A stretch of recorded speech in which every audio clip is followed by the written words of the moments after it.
स्कुलको बच्चाहरू यस्तो राम्रो जङ्गली डान्स पर्फर्मेन्स हेरेर मन गर्दैछ पहिले नै विनर घोषित गर्छु। नमस्कार साथीहरू, मेरो नाम चाहिँ गौरव कुमार छ। म चाहिँ एउटा फोटोग्राफर हो विराटनगर। आज म आएको छु रतुवामाई नगरपालिका। म चाहिँ यही नगरपालिकाको वासी हो। रतुवामाई 6 मा आज हुँदैछ प्रोग्राम सिद्धार्थ युवा क्लबद्वारा। सो गाइज म चाहिँ आएको छु आज यहाँ फोटोग्राफी पार्टनर बनेर। राजाको काम हुन्छ मलाई पुरै फोटो भिडियो र ड्रोन मार्फत पुरै प्रोग्रामलाई क्याप्चर गरेर मलाई पनि यहाँ फोटोग्राफी पार्टनरमा सम्मान गरियो। त्यस पछाडि हाम्रो प्रोग्राम हुँदैछ स्टार्ट। हामी चाहिँ यहाँ फुल भिडियो रिकर्ड गर्नलाई राखिदिउँ। यहाँ लाइभको लागि मोबाइल पनि थियो जुन कि यो क्लबको लाइभ हो।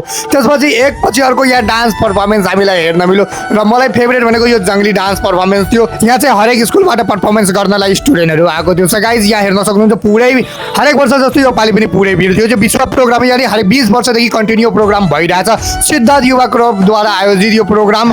गाइज मेरो काम कन्टिन्यू चलिरहेको थियो। त्यसपछि मेरो रिक्वेस्ट पार्टनर आयो लास्टमा। ऊ काम आफ्नो सकेर यहाँ चाहिँ विनरमा थोरै लफडा परेर मेरो रिक्वेस्ट पार्टनर सल्भ गरिरहेको थियो। अलरेडी डन हो नि त फेरि 3 नम्बरको। त्यसपछि म पनि यहाँ स्टेजमा डान्स पर्फर्मेन्स गरेँ सबैजनासँग। At the end guys dance winner टिमले पुरै सेलिब्रेसन गर्यो यहाँ देउसी स्टाइलमा। त्यसपछि मलाई पनि सम्मान गरी माइकको चिन्ह दिनुभयो सिद्धार्थ युवा क्लबबाट शनिचुरी बजार।